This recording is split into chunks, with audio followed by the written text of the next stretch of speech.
We'll start with you. You are scared of bees and wasps. And yeah. wasps. So not flies. No. Just bees and wasps. And how long have you had this phobia? From childhood. So for as early as you can remember. Yeah. And I know that you're a paramedic. Technician. So how does it affect everyday life? Because you're outdoors. Work not too bad because we've got people around us and normally out in the outdoors, but socially I can't go to parks, barbecues, pub gardens. And what happens when? OK, so what happens when you see a bee or hear a wasp or that first instinct? What goes through your head? I'll run. You just run? I'll run. Right. And what are you actually afraid of? Are you afraid of the sting? Are you afraid of them? I don't know. I don't know what it is, but I run.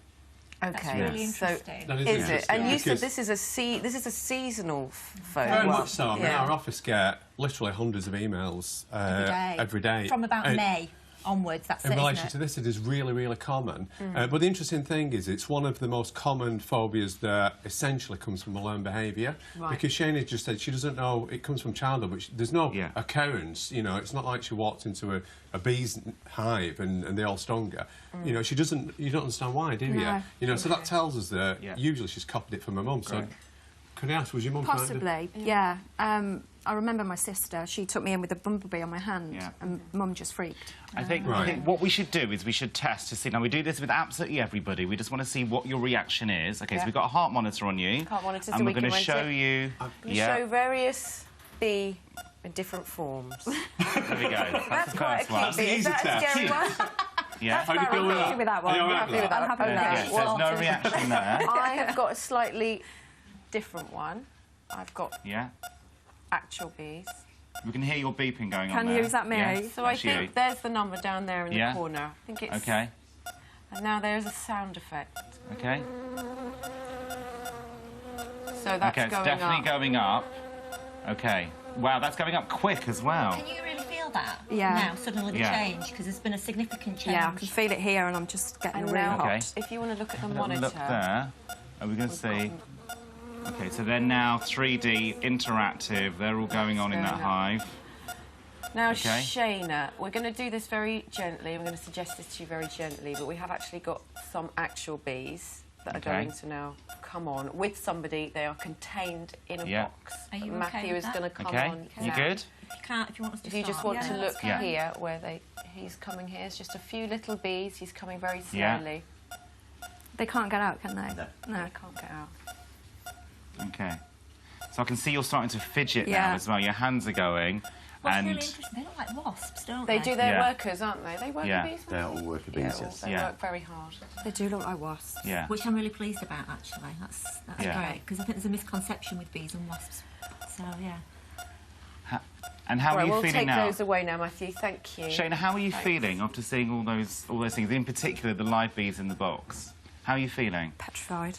Are you? What's going through your head? Is it fear or is it anxiety or is it you don't... Stay still because you're going to look a fool running off. Is that what you feel like you want to do, though? You actually want to run away? And is that what you would normally do if you were outside? You're getting quite upset now, aren't you? Don't know. You'll be fine. That's it. It's over. Well, listen, you're in good hands. The best hands. The best hands ever. And I think, guys, you've got just over an hour to work your magic, so we are going to leave you to it. OK?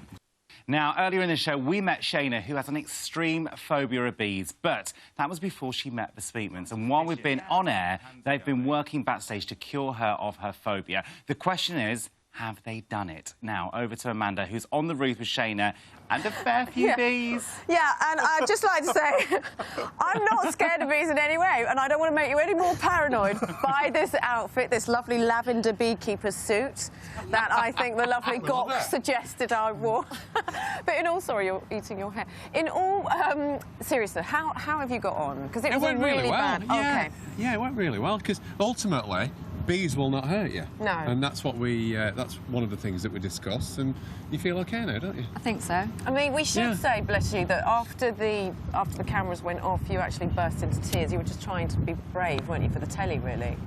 but it is a genuine, awful, terrifying fear. The thing is, though, she's got to have a respect. That's what we've said. It's not about having a fear. Yeah. And for anybody at home, it's not about having a fear. It's about having a respect. Because like any animal or any creature, if they feel under threat, then they will try and fight back. I think naturally most people go, "Woo, wasp," don't they? Of course they do. Well, you can do that with a fly. Exactly. OK, so earlier on, we showed you various bees in various sort of moments. So, for instance, I showed you this, but that's all right. You don't mind him, do you? All right with that. You don't mind him. OK, pass that on to Nick. And then we had this bee picture. I think our heart monitor's on. And there's the bee picture. That's still quite...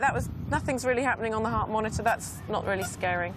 Not really scary anymore. You feel the difference, can't you? Yeah. Yeah. And then there was the buzzy noise. Now, the last time you heard this, I know your heart rate went up. And here's the bee noise. You can hear it. Can you hear that? And yeah, it's not too bad. You're still quite calm. What I'm going to suggest that we do now, Tim, I'm going to give you that, is over there we actually have some bees in a hive with Matthew. They're flying around. How do you feel about approaching them gently? OK, is that all right? Yeah. So I'm going to take you over really slowly. Your heart rate's still nice and low, nice and calm. OK, so you feel, you're going, you're keeping going. Is that OK? Yep. Feel all right? How do you feel if we put a little glove on and you had a little bee just on the glove? You don't have to do that if that worries you. Is this the closest you've been to a bee ever? Well, obviously they've got closer to me, and then I've run off. Yeah. But I mean, this is incredible because you're standing here, and like 5-10 minutes ago, this was still a fear for you. Yeah. I think what you'll notice, Amanda, is that she looks really confused because ultimately she hasn't got any positive references with bees because all her life she's been frightened of them. Yeah. So seeing the bee now, you can see that she's confused because she's not frightened anymore. No. But it feels odd because she always has been. Because if that it's makes that sense. thing that's that fallback thing, isn't it? And we should probably look at the heart rate. I know, it's gone down. It went like, from 89, it's just gone up a little bit. It's in the 90s. That's really calm, isn't it? Yeah. Yeah, How are you feeling? I'm not too bad. And this is going to make life so much better for you, do you If think? it works, absolutely. But I mean, it is. Yeah. It is working. Yeah. I think that's the confusion. Because she's had it all her life. It's hard to accept that, you know, something that's always been the same for you to be so close to it and not be frightened. Shane, I know that you're really confused, but to put it into perspective, if you stood at the side of a beehive with a live bee on a glove and they're flying around as well. I'm still kind of like flinching. But to be honest, you know, I'm not massive. I mean, I'm not phobic, but I don't think anybody would choose to go near a whole pile of bees. They would always avoid them. That's the thing to understand, isn't it? I mean, look, there's one in Eva's hair. Do you want me to move that, though? No, it's fine. Just leave it. So just leave them in there. Do you want to try the glove, or do you think this is as far as you can go? What do you think? We'll try it. OK. Yeah. Good girl. Honestly, I think that you're amazing for trying. There you go. Let me take that bee off. Yeah. Oh, let me help you. They're not easy, are they? No. OK. So just little... This is Barry the bee. It's a girl. It's a girl. She may not go on. Bernice the bee. It's very windy for them. I mean, did you ever think... I know your sister is also terrified of bees. Well, what's she going to be thinking about this? Do you think she's going to ask for the same help? Oh, my goodness, look at that! It's like a miracle when you two come on the show. It's ridiculous. And the confusion is perfectly normal. You've had 36 years and you've got no positive reference up until now. You can start creating them. But well done. I mean, it's amazing. You've done Well done, such a good job. Well Are you all right? I'm How all do you right. feel? Yeah. Can you okay. believe it? No. Well, I mean, it is like a miracle, isn't it, Gok? Honestly, I'm sitting here and I can't believe it. I'm watching absolutely phenomenal. Is there nothing the Speakmans can't do? I know. Thanks, God. I know you do keep challenging us, though. Unbelievable. Sorry.